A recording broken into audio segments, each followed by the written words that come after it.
இனிமையான செவ்வாய்க்கிழமை வாழ்த்துக்கள் என் சகோதர சகோதரிகளுக்கு. எல்லாருமே எப்படி இருக்கிறீங்க? சுகமா இருக்கிறீங்களா? நானும் என் கணவரும் மிகவும் நலமா இருக்கிறோம். இன்றைக்கு ஒர்க்கில் இருக்கிற நேரத்தில் எனக்கு ஒரு தோணல் தோன்றியது, உங்களோட ஷேர் பண்ணிக்கணுமெண்டு. ஆக்சுவலி என்னுடைய கணவரோட பேசிட்டு அவரை மிஸ் பண்ணுறேன், ஒர்க்கில் இருக்கிறேன் தானே மிஸ் பண்ணுறேன். அப்போ நான் நினச்சேன்னா இது என்னுடைய சகோதர சகோதரியோட ஷேர் பண்ணிக்கிறது இது ஒரு சரியான விஷயம் தானேண்டு.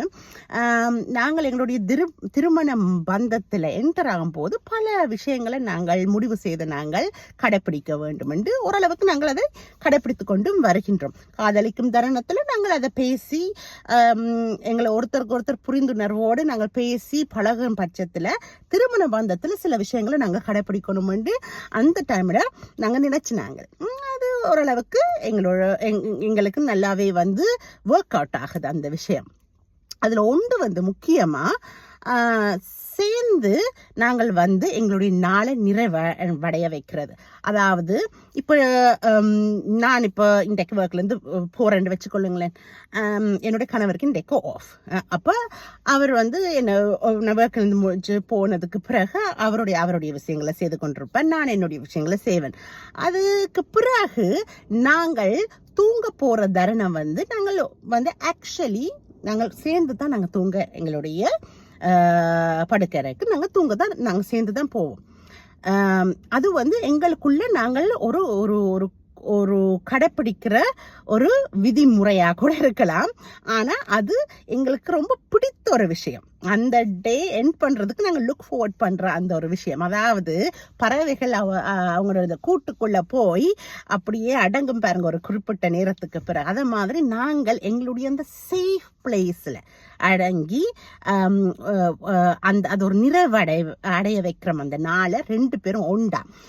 ஆஃப்கோர்ஸ் அவருக்கு தூக்கம் வரையிலையோ எனக்கு தூக்கம் வரையிலன்னா நாங்கள் எங்களோட விஷயங்கள் செய்வோம். ஆனால் நாங்கள் அந்த ஆக்டிவிட்டி ஆக்சுவலி அங்கே போய் எங்களோட ரூமில் போய் எங்கள் பெட்டில் இது பண்ணி குட் நைட் சொல்கிற அந்த தருணத்தை நாங்கள் ஒரு ஒரு ஒரு மஸ்தாவே நாங்கள் கடைப்பிடிக்கிறோம்.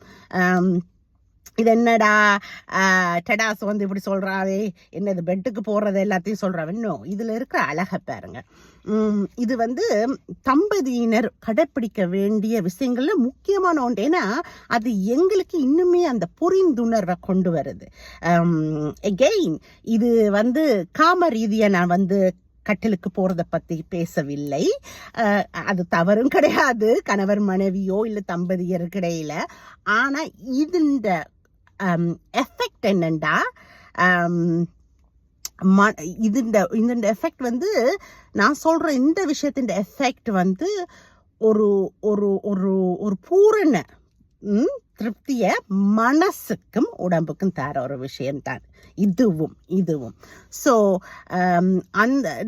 அவர் எனக்காக வெயிட் பண்ணுறது, நான் அவருக்காக வெயிட் பண்ணிட்டு 2 பேரும் ஒன்றா நாங்கள் போய் அந்த குட் நைட் என்று சொல்லி அந்த கன்னத்திலையோ நெத்திலையோ முத்தமிட்டு அரவணைச்சு இன்றைய நாளுக்கு நாங்கள் ப்ரே பண்ணுவோம். சில நேரம் இந்த கணவர் என்ன அப்படி கண்டுபிடிச்சு ப்ரே பண்ணுவார்.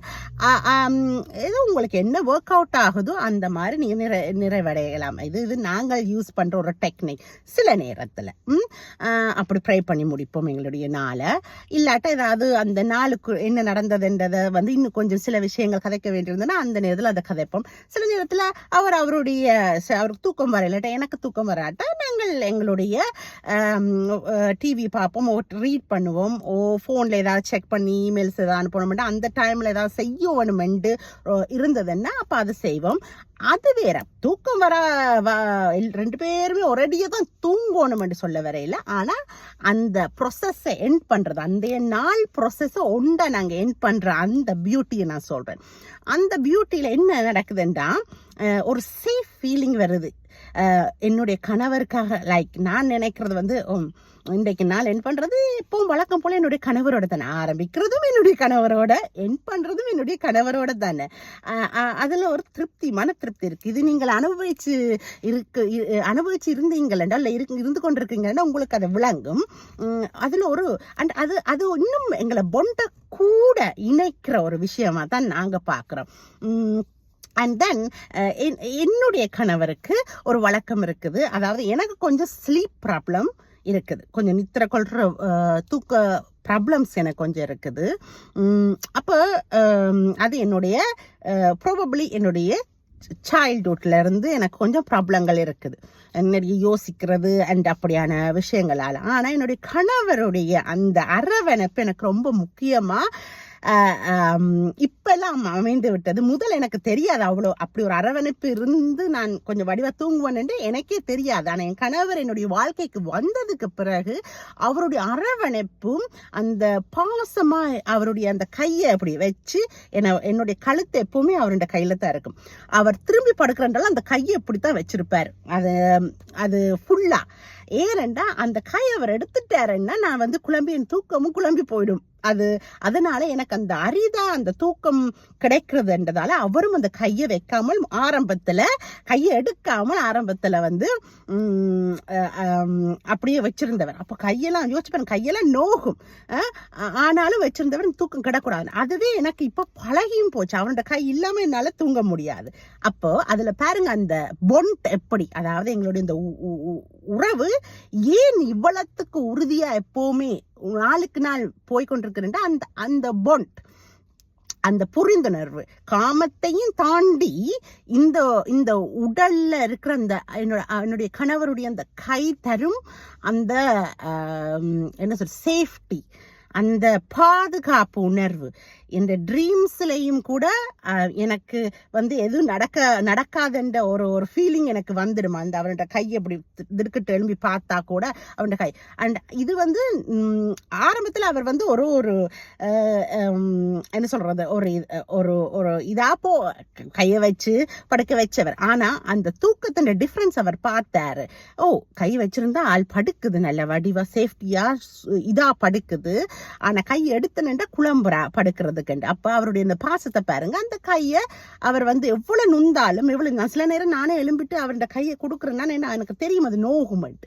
சோ ஆனாலும் அவர் திருப்பி போடுவார். அவர் இப்படி இங்கால பக்கம் திரும்பி படுக்கிறது என்றாலோ இந்த பக்கம் திரும்பி படுக்கிறதாலும் அவர் வந்து கையை இப்படி வச்சிருப்பார். இதை நான் ஏன் சொல்றேன் என்றால், இதுல வந்து என்னுடைய கணவர் எனக்கு கணவர் மேல எனக்கு இன்னும் மரியாதை ஏற்படுறதுக்கு காரணம் இந்த மாதிரி சில விஷயங்கள் தான். தூக்கத்திலையும் கனவுலையும் எதில் என்றாலும் அந்த கை எடுக்காமல் அவர் பழகிக்கிட்டார் பாருங்க. அது தன்னுடைய வைஃப் நல்லா நிம்மதியா படுக்கணும், தான் தந்த வைஃபை பாதுகாக்கணும். அதே சமயம் நானும் வந்து நான் முதல் சிங்கிளா இருக்கும் போது இப்படி நான் வந்து எனக்கு இந்த மாதிரி பழக்கங்களும் இல்லை. ஆனா நானும் வந்து ஒரு நம்பிக்கையா என்னுடைய கணவர் படுக்கிறார் அந்த இப்ப எல்லாம் வந்து எனக்கு வந்து என்னுடைய கணவருண்ட அந்த அவர்கிட்ட அவருடைய சைட்ல அப்படியே படுத்துறோம். இதுதான் என்னுடைய சேஃப்டி பிளேஸ். அவருடைய கை, அவருடைய சுவாசம், அந்த பாண்டிங் எனக்கும் ரொம்ப முக்கியமா இருக்கு. அதே மாதிரி அவருக்கும் அவரை எனக்கு அன்றைக்கு சொல்றாரு வந்து, டடா என்னால வந்து உன்னை விட்டுட்டு இருக்க முடியாததுக்கு நிறைய காரணங்கள் இதுதான். என்ற டெய்லி நாம இதெல்லாம் ப்ராக்டிஸ் பண்றோம். அப்போ ஒரு நாள் இல்லாட்ட ஒரு நாள் எங்களோட பார்ட்னர் எங்களோட இல்லாட்டா எங்கேயாவது வெளியே போனா கூட, ஒரு நாள் எங்கேயாவது ஊருக்கு போனா கூட அவங்கள நாங்கள் ரொம்ப மிஸ் பண்ணுவோம் இந்த செய்கைகளால. அண்ட் இது முக்கியம், இதை ப்ராக்டிஸ் பண்ணத்தான் முக்கியம். இதெல்லாம் ஷேர் பண்ணிக்கத்தான் வேணும். இந்த பாண்ட், இப்படியான பொண்டுகள் இல்லாமல் தான் நிறைய தம்பதிகள் என்ற பிரிவுகள் வருது. நான் எல்லாம் வந்து என்னுடைய ஹஸ்பண்டோட சண்டை பிடிச்சாலும் கொஞ்சம் கோவப்பட்டாலும் நாங்க தூங்க போறதில்லை, சண்டையை முடிக்காம தூங்க போறதில்லை. ஆனா அந்த சண்டையை முடிக்கிறதுக்கு முதல் நேரம் அந்த கோவத்துல போய் படுக்கிறது உண்மைண்டு. ஆனா படுத்தாலும் என்னுடைய கணவர் நினைப்பேன், ஐயோ எப்படி படுக்கிறது, அவரோட கை இல்லாமல் எப்படி நான் படுக்கிறது, அவர் வேணுமே அப்படின்ற மாதிரி அந்த மனசுக்கு அவர் வேணுமே, என்னுடைய உடம்புக்கும் அவருடைய சேஃப்டி வேணுமே என்று நினைப்பேன். அவரும் ஐயோ என் வைஃப் எப்படி கோவிச்சுக்கிட்டாலும் அவளை இது பண்ணாம, அதுவும் ஒரு காரணம். எங்களுடைய அந்த சண்டைகளை, மிஸ் அண்டர்ஸ்டாண்டிங்க உடனே அந்த நாளுக்குள்ளேயே முடிச்சு நிறைவடைய விடுறது. அப்படி இல்லாட்ட கூட அந்த இரவிரவா அந்த மிஸ் அண்டர்ஸ்டாண்டிங்கை கிளாரிஃபை பண்ணிட்டு தான் நாங்கள் படுக்க போவோம். இது ஒரு நான் நினைக்கிறேன் இது ஒரு பெரிய விஷயம். காலமை ஸ்டார்ட் பண்றதுலயும் ஒரு ப்ரொசீஜர்ஸ் இருக்கு, இரவு முடிக்கும் போதும் ஒரு ப்ரொசீஜர் இருக்கு. இப்ப எனக்கெல்லாம் வந்து நான் வந்து இந்த ஆடியபிள் புக், அதாவது என்னுடைய ஃபோனில் கேட்டுட்டு தான் படுப்பேன் story book. So story book mostly கேட்டுட்டு படுப்பேன். அவர் கூட சொல்லுவார், உங்கள் ஸ்டோரி புக்கு போடட்டா, நான் இல்லாட்டான். சில நேரம் நான் ஓரளவுக்கு அசந்து படுத்தாலும் எனக்கு அந்த ஸ்டோரி புக்கு கேட்டுக்கொண்டு படுக்கிறது விருப்பம். ஸோ அவருக்கு தூக்கம் வராட்டா கூட அவர் அதை ஸ்டோரி புக் போடட்டான்னு சொல்லிட்டேன். எங்கட தனிப்பட்ட விருப்பங்களையும் நாங்கள் நிறைவேற்றத்தான் வேணும். இப்போ எங்களுடைய ஹாபிஸும் இருக்கு. படுக்க போறது முதல் சில பேர் வாசிப்பாங்க, சில படுக்க போறதுக்கு முதல் சில பேர் டிவி பார்ப்பாங்க, படுக்க போறதுக்கு முதல் சில பேர் வந்து மொபைலை செக் பண்ணுவாங்க, ஏதாவது அந்த நாளுக்குரிய இது டைரி எழுதுவாங்க, ஏதாவது அது எல்லாம் வந்து அவங்களுக்கு விருப்பப்படி செய்யலாம். ஆனா அந்த நிறைவடைகிறது, அந்த டெஸ்டினேஷன், ஃபைனல் டெஸ்டினேஷன் உங்களுடைய வாழ்க்கை துணையோட நீங்கள் வந்து நிறைவடைந்து அந்த இரவு வணக்கத்தை நீங்க சொல்லும் போது அது ஒரு அலாதி இன்பம். அதுல கிடைக்கிற ஆனந்தம் வந்து அடுத்த நாள் திருப்பியும் அதை எதிர்பார்க்கும். இது வந்து ஒரு பியூட்டிஃபுல்லான ஒரு பொண்டை உருவாக்கும். ஸோ இதை நான் உங்களோட ஷேர் பண்ணிக்கணும்னு ஆசைப்பட்டேன். நான் நிறைய பேர் ஆமோதிப்பீங்கன்னு நினைக்கிறேன். மனமோந்து வாழ்கிற தம்பதிகள் எல்லாம் 25, 30, 40 வருஷத்துக்கு பிறகு அந்த என்ன சொல்றது, அப்படியே மனமோந்து வாழ்ந்ததாக அப்படி சொல்றதுக்கு காரணம் என்னண்டா, அது ஒரு நாள்ல 2 நாள்ல ஏற்பட்டது இல்லை. ஒவ்வொரு நாளும் இப்படி ஏதாவது ஒரு ப்ராக்டிஸ் பண்ண வேணும். இப்படியான விஷயங்களை ப்ராக்டிஸ் பண்ணணும். நாங்கள் எங்களை பழக்கி கொடுக்கணும்.